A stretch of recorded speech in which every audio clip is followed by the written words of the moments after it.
Hey everyone, it's Jordan. So for this module, as we brought everything to a close and kind of wrapped everything up, I created a poster using Canva. And a couple of things that I wanted to hit on from the module is, the first thing there is my online teaching philosophy. So first of all, I entitled this, online instruction where I am today. And I think that's a good perspective in that, this is where we are today, this is where we are now after this course. Definitely a lot of good information presented to us, and we just need to continue to find ways to improve on how we're presenting online instruction. So my online teaching philosophy is creating a safe community where students can learn and grow. And every student should be given the opportunity to learn and improve their education and grow in their knowledge. And the classroom needs to be a safe place where students are able to do this. And the classroom can be a face-to-face classroom, or it could also be an online classroom. Part of learning is trying new things with the understanding that mistakes are going to happen and students are going to grow from these mistakes. So in Module 1, I talked about the importance of community building. And within that online standard, there was a couple of things that I wanted to hit on here in this module. The first one is creating expectations for appropriate interaction among learners. So again, we as educators need to be teaching our students and guiding them on, what appropriate interaction student to student, student to teacher looks like, whether that is face-to-face or whether we're in an online environment.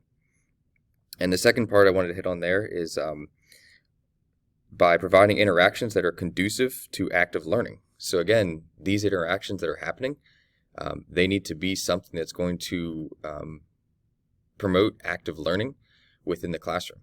So again, students need to feel that the classroom is a safe place. It's a place where, if they're going to fail, that's okay. We're going to learn from those mistakes and we're going to do it better the next time.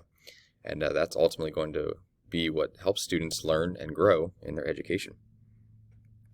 It's essential to me that I establish these expectations from the beginning so my learners feel safe and are willing to take risks in order to grow in their education. So the next one I'll recap there I have is talking about SEL and online learning. So this module really stood out to me. Because again, social emotional learning is something that is at the forefront, I think, in a lot of our minds as we move forward here in education. Social emotional learning is an essential piece of the educational puzzle. Oftentimes, we need to ensure that students' social and emotional needs are being met before learning can take place. So this really came to light for me during the pandemic when classrooms and schools were shut down and students and teachers were completely disconnected from face-to-face learning. So everyone was forced to transition to online learning in a short amount of time. And I'm sure there were students everywhere that were just feeling disconnected from their peers, from their teachers, from their friends. And again, this was not only just across Pennsylvania, but nationwide.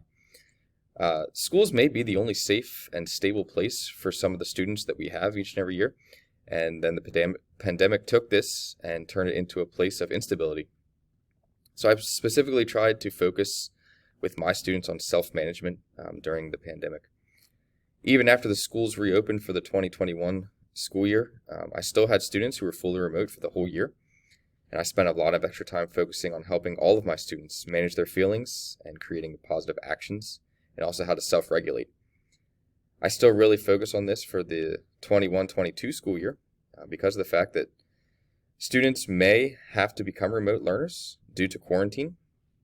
And again, that could happen at any point in time moving forward here. We're still very much teaching in a pandemic. And while things have definitely improved and, a sense of normalcy is returning, there is just still that point in time where remote learning may have to happen again, even for students who are currently face-to-face. So, I'm going to continue focusing on all aspects of social emotional learning with my students in the classroom. Just with the goal of, again, teaching them to, manage those emotions, take their feelings and turn them into positive actions. And, once the social emotional needs of our students are met, that's when learning can really take place. If their social emotional needs aren't met, a lot of times, that's a barrier for students. They can't even get around what's bothering them emotionally. And then without that, no learning is going to be taking place.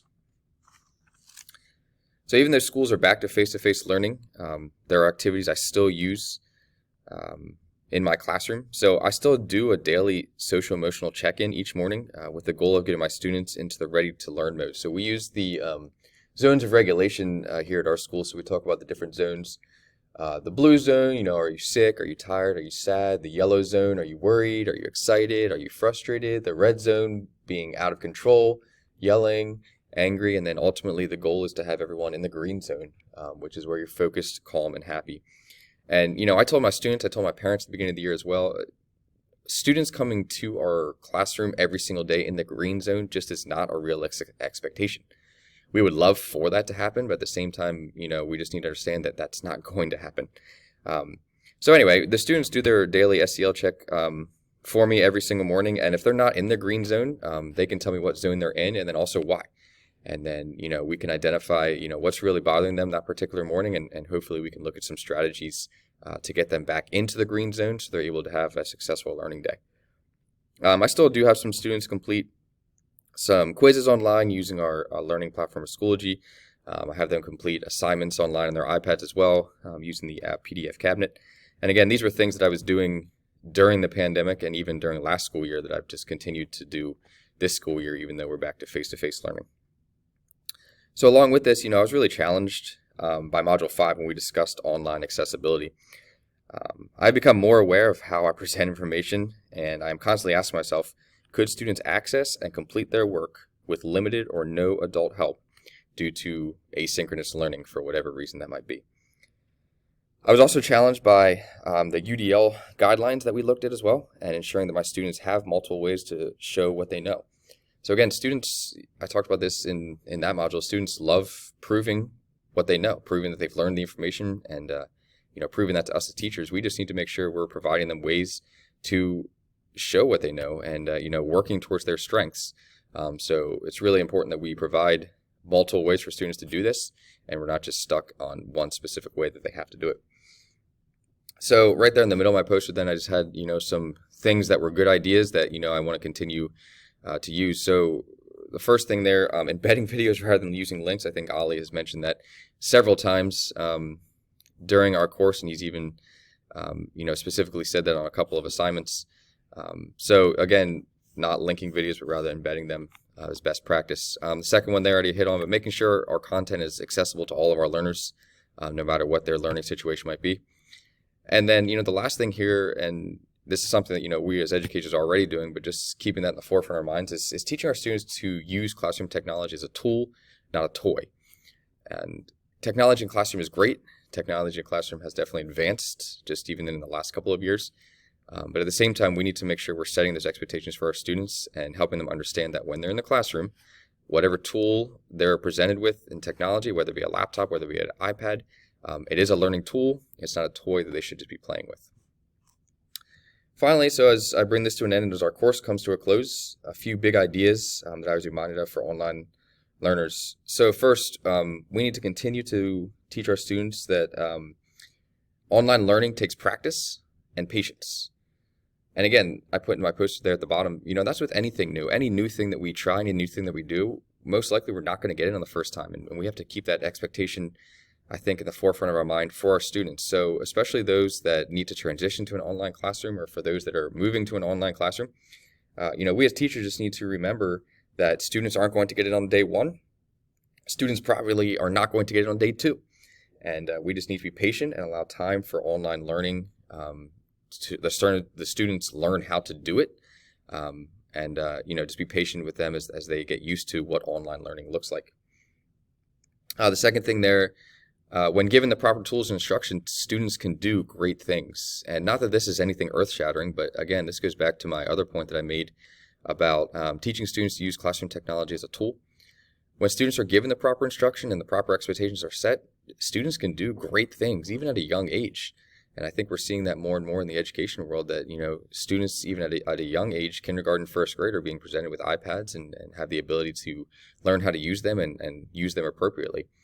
And we need to set high expectations for our students, but at the same time, keeping in mind that students will produce great work when they're given the opportunity to do so with the proper instruction. Finally, the last thing I said here, educators need to be the bridge to success.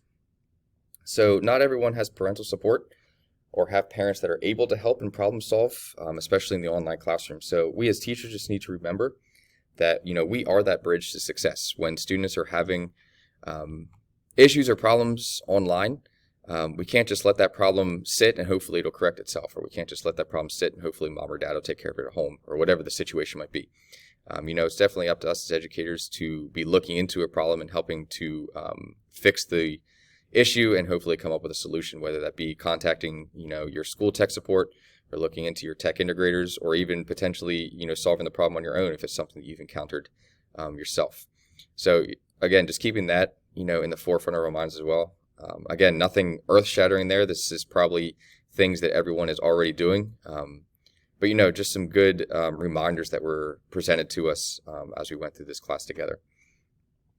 So anyway, it's been a pleasure working with everyone, collaborating with you all. I hope you found some of my resources helpful during this course. I know definitely for a lot of you, the resources you shared with all of us, I found very helpful and have begun using them in that classroom.